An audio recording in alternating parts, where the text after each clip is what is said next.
Assalamu alaikum students, hope you are doing good. मेरा नाम है Dil Yusufzai and I will be teach you physics class 9th। और इसका जो सबसे फर्स्ट चैप्टर है उससे हम स्टार्ट करेंगे और इसी तरीके से हम मूव करेंगे।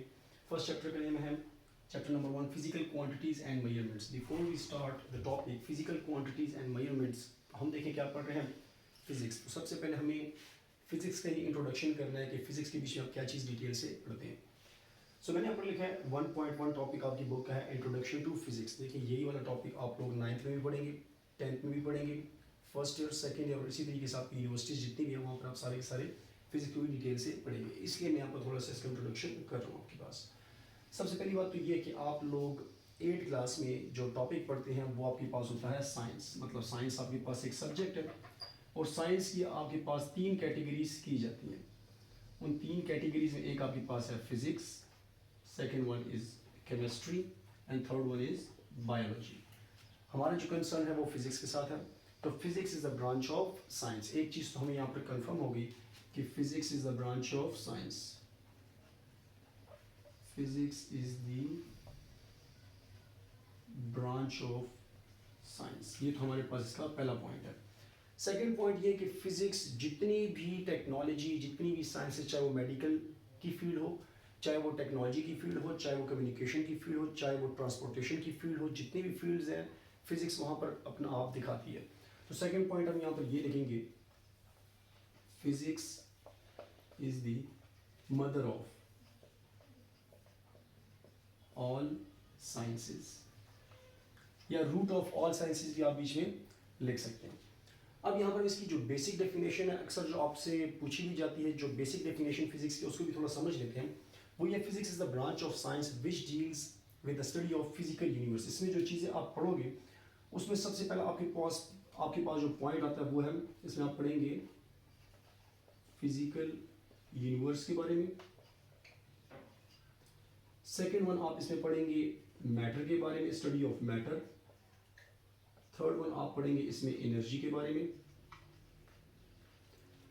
और आखिर में हम पढ़ लेंगे रिलेशनशिप पढ़ेंगे, relation between matter and energy. ये सारी चीज़ें मैं आपको 1 by 1 एक्सप्लेन करूंगा। देखिए सबसे पहले तो यहाँ पर एक वर्ड है फिजिकल यूनिवर्स। फिजिकल यूनिवर्स उस चीज़ को कहते हैं कि जो इस दुनिया में सारी की सारी चीज़ें आपको नज़र आ रही हैं, उसके जो कानून हैं, इस फिजिकल यूनिवर्स के बीच में आप क्या चीज़ें पढ़ेंगे, इसमें आप पढ़ेंगे लॉज एंड प्रिंसिपल्स। देखिए इस दुनिया के बीच में जितनी भी चीज़ें हैं वो जिस कानून के तहत हो रही हैं वो फिजिक्स के कानून को ही फॉलो करती हैं। उन कानून को हम यहाँ पर पढ़ेंगे। फॉर एग्जांपल मैं आपको बोलता हूँ कि मेरे पास ये मार्कर है, लेट से इसको अगर मैं छोड़ दूँ तो ये कहाँ पर, ये ज़मीन की तरफ क्यों जाता है, इसके जो क्यों का आंसर हमें देता है कौन देता है, फिजिक्स देता है। इसी तरीके से फॉर एग्जाम्पल फैन है, ये रोटेट कर रहा है, ये रोटेट क्यों कर रहा है। इसी तरीके से जितनी भी चीज़ मोशन कर रही है वो मोशन क्यों कर रही है, इस सब का आंसर हमें देती है फिजिक्स। तो इस सब चीज़ की स्टडी को हम बोलते हैं फिजिकल यूनिवर्स की स्टडी। इस यूनिवर्स में जो कुछ भी हो, कैसे हो रहा है, क्यों हो रहा है, कब हो रहा है, स्पेसिफिक टाइम में होता है या नहीं होता, उसको बोलते हैं फिजिक्स। सेकेंड वन आपके पास यहाँ पर है मैटर। तो मैटर को मैं यहाँ पर थोड़ा जैसे एक्सप्लेन करूँगा क्योंकि मैटर वाला टॉपिक आप लोग पहले पढ़ चुके हैं। तो देखिए मैटर हर उस चीज़ को बोलते हैं जो जगह घेरे और उसका कुछ ना कुछ वजन हो। तो सिंपली मैं ये बोलूँगा anything which occupies space and having some mass। तो हम यहाँ पर ये लिख देते हैं anything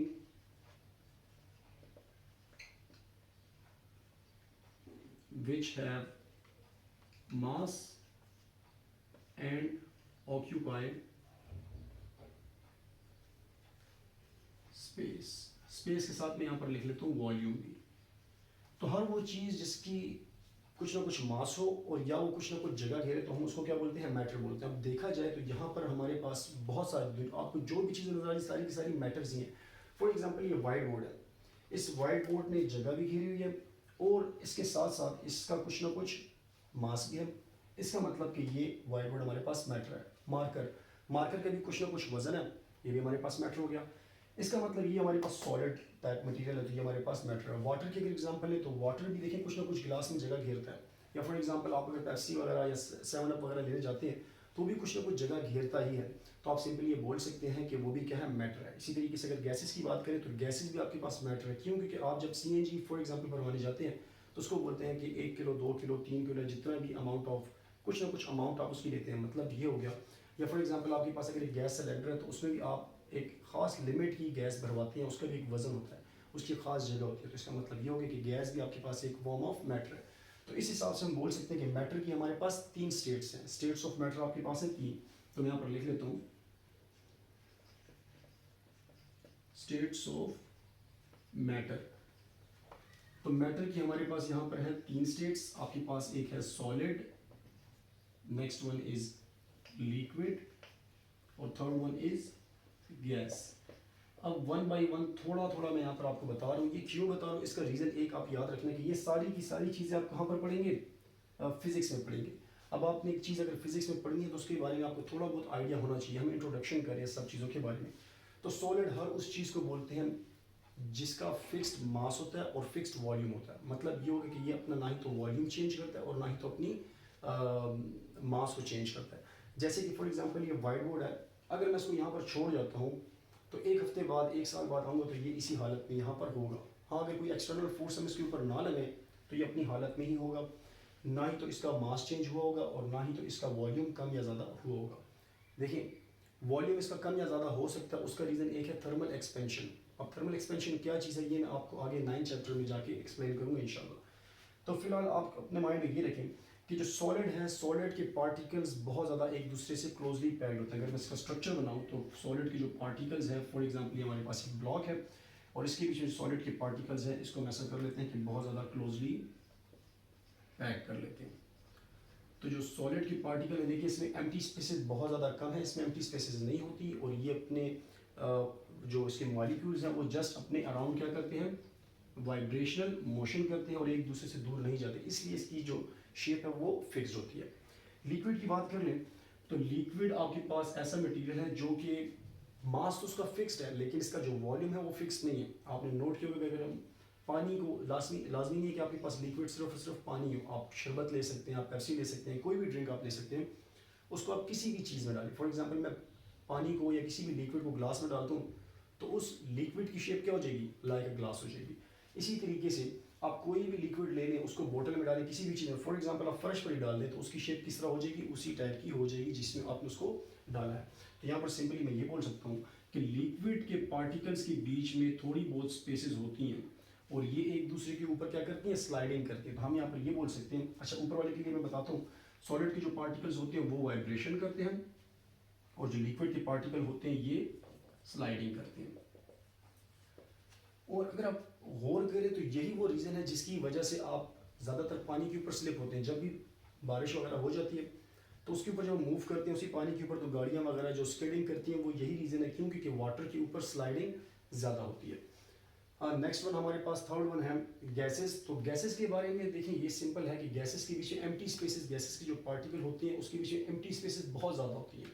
अब बहुत ज़्यादा होने की वजह से ये एक दूसरे से बहुत ज़्यादा दूर होती हैं और दूर होने की वजह से ये बहुत ज़्यादा आसानी से एक जगह से दूसरी जगह पर मूव कर सकती हैं।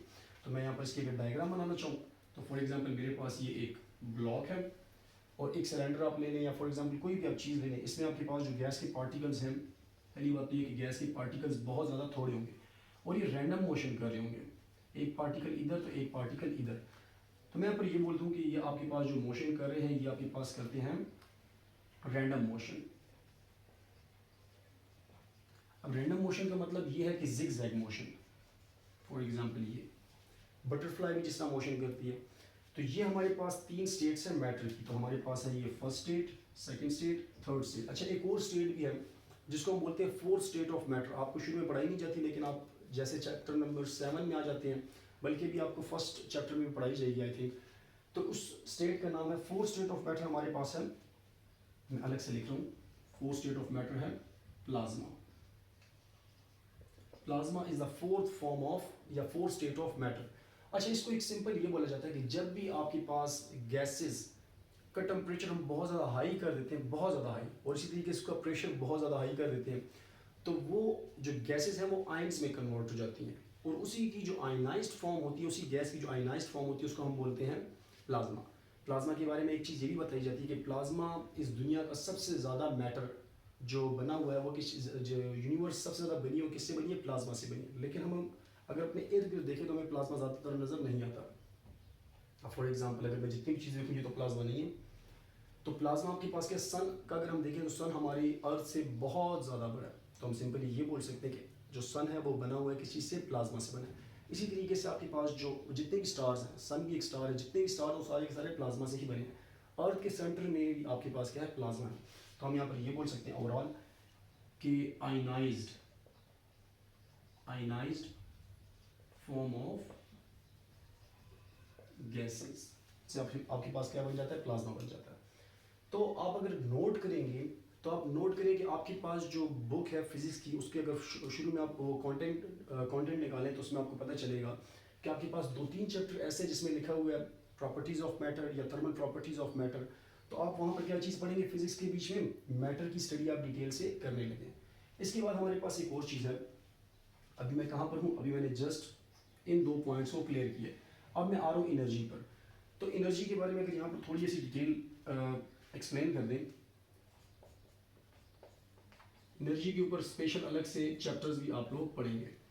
तो एनर्जी देखिए, कोई भी काम करने के लिए आपको एनर्जी की ज़रूरत होती ही होती है। अब फॉर एग्जांपल मैं अगर यहाँ पर लेक्चर दे रहा हूँ तो मुझे भी एनर्जी की ज़रूरत है, और ये एनर्जी मैं कहाँ से लेता हूँ, मुझे तो एनर्जी चाहिए in the form of food.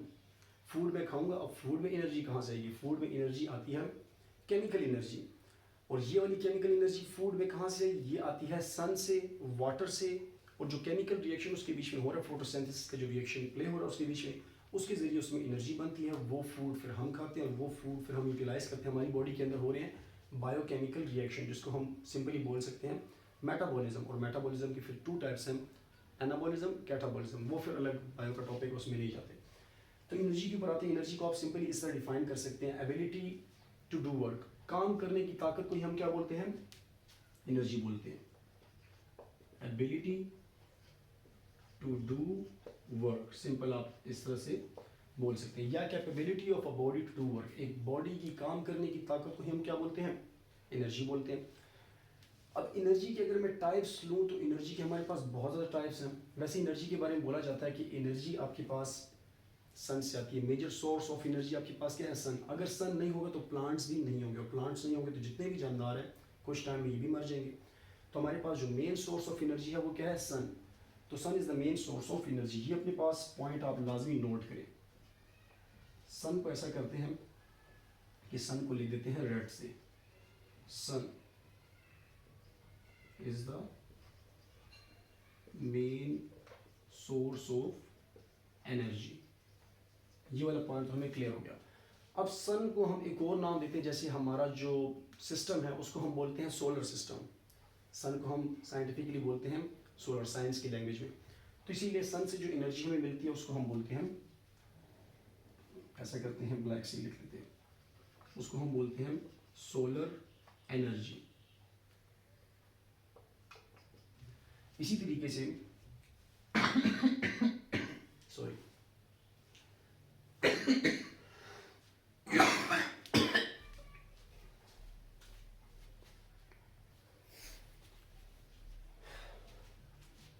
अच्छा जी, तो मैं बता रहा था आपको सोलर एनर्जी के बारे में। इसी तरीके से सूरज से आपको सिर्फ सोलर एनर्जी नहीं मिलती, बल्कि आपको इससे मिलती है हीट एनर्जी भी। तो आप ये बोल सकते हैं कि आपको इससे हीट एनर्जी भी मिलती है, मतलब हीट को आप एक और नाम देते हैं थर्म, मतलब हीट।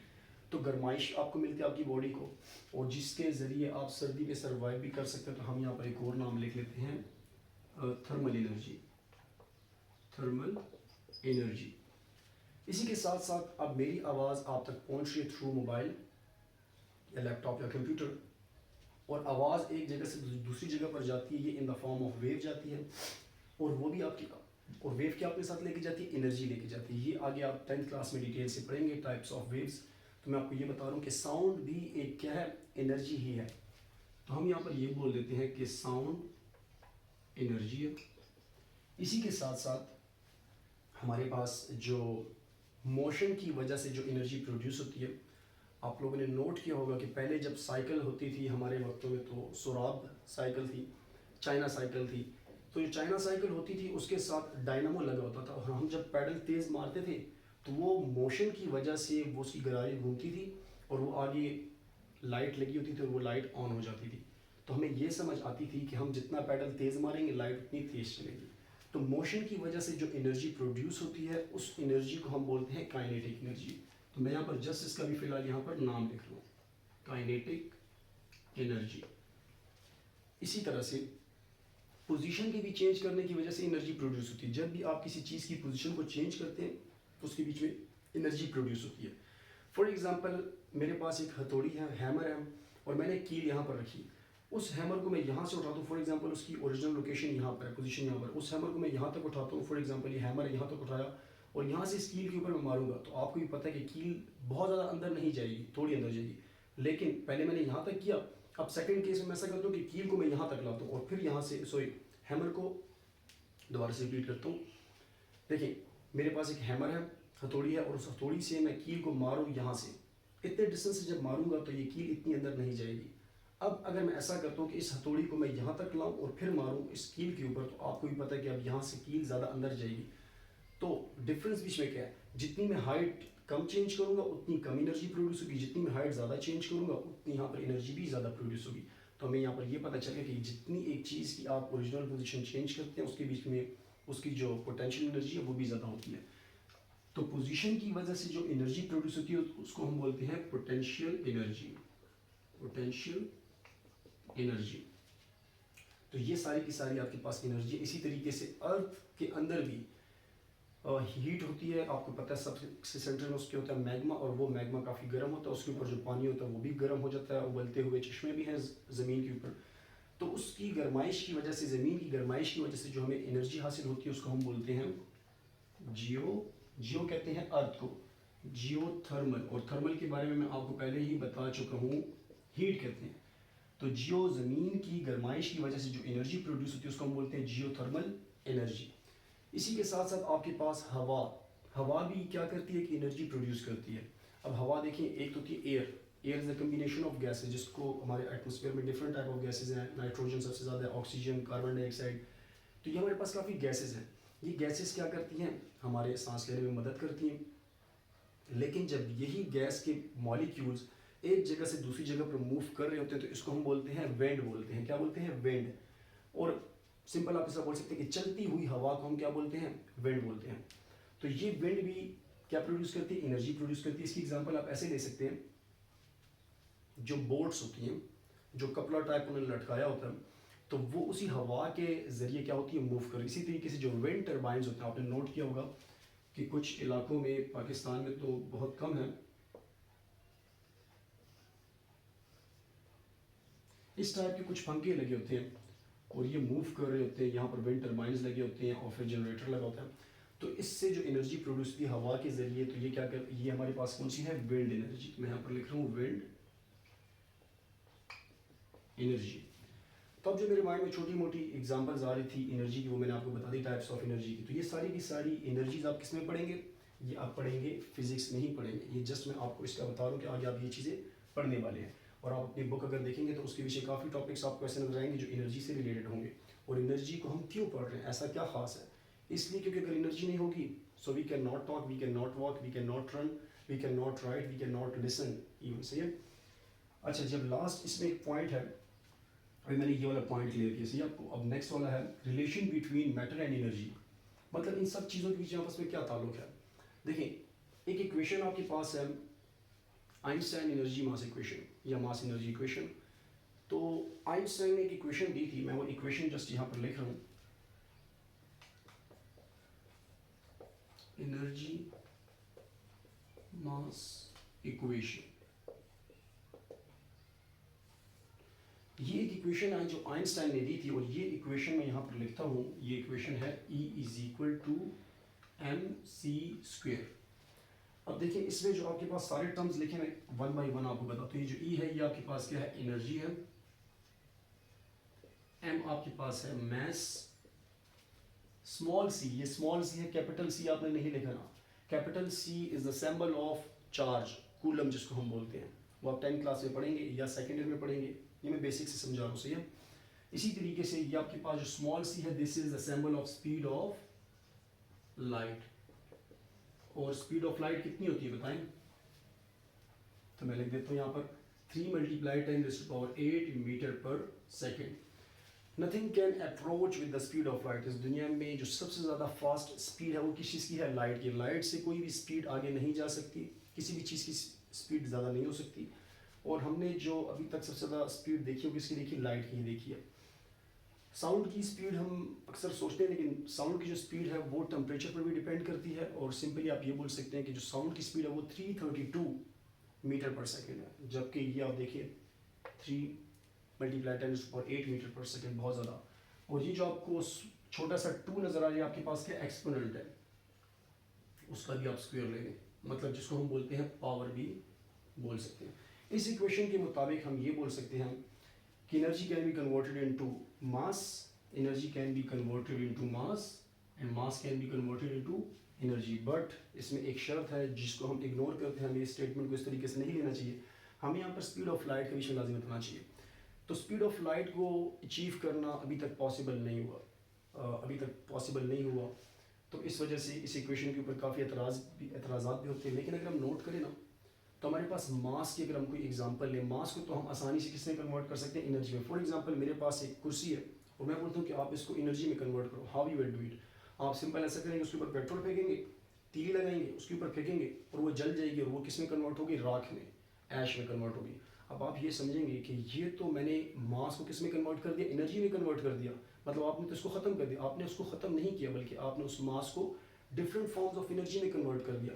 इस मास को, क्योंकि उस लकड़ी का कुछ वजन भी था, उसने जगह भी घेरी हुई थी कुर्सी ने, तो अब ये कन्वर्ट होगी किसमें? आपने जब उसको लगाया तो उससे रोशनी भी निकली, उससे आपको हीट भी मिली, उससे साउंड भी मिली आपको।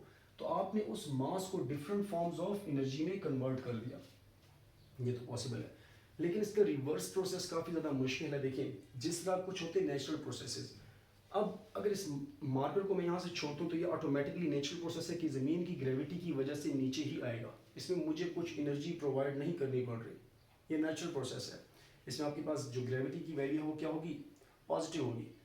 लेकिन अगर इस मार्कर को मैं नीचे से ऊपर की तरफ ऑटोमेटिकली लेके जाना चाहता हूँ, सो वी हैव टू पे सम सॉर्ट ऑफ एनर्जी। हमें इसको अपने से कुछ ना कुछ एनर्जी देनी होगी, मुझे इसको ऊपर की तरफ फेंकना ही होगा।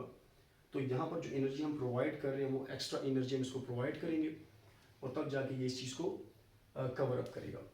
तो हमारा जो फर्स्ट टॉपिक था 1.1 वो इसी से रिलेटेड है, तमाम चीज़ों से रिलेटेड।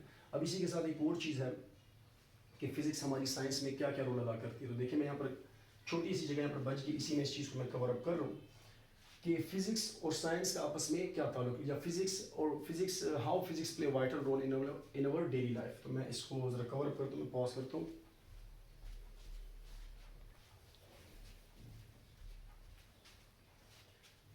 अगर आप यहाँ पर होल करें तो मैंने यहाँ पर एक क्वेश्चन लिखा है, ये रहा, how physics play vital role in our daily life. Physics ऐसा क्या अहम किरदार हमारी ज़िंदगी में अदा कर रही है। सबसे पहली बात तो ये कि जितनी भी इलेक्ट्रॉनिक्स की चीज़ें हैं ना, इलेक्ट्रॉनिक्स की जितनी भी चीज़ें आपके घर में, for example fan, lights, for example camera ही आप ले लें, मोबाइल फ़ोन, ये सारी की सारी चीज़ें आपकी इलेक्ट्रॉनिक्स में आती हैं। और ये किसकी वजह से? ये फ़िज़िक्स की ही वजह से। अगर फ़िज़िक्स ना हो तो ये चीज़ें हम, क्योंकि इलेक्ट्रॉनिक्स कौन सी फील्ड है? इलेक्ट्रिसिटी एंड मैग्नेटिज्म, और इलेक्ट्रिसिटी एंड मैग्नेटिज्म आपके पास आती है फिज़िक्स में। तो यहाँ पर मैं सिंपली बोल सकता हूँ कि इलेक्ट्रॉनिक्स में फ़िज़िक्स अपना रोल अदा कर रही है, फर्स्ट पॉइंट।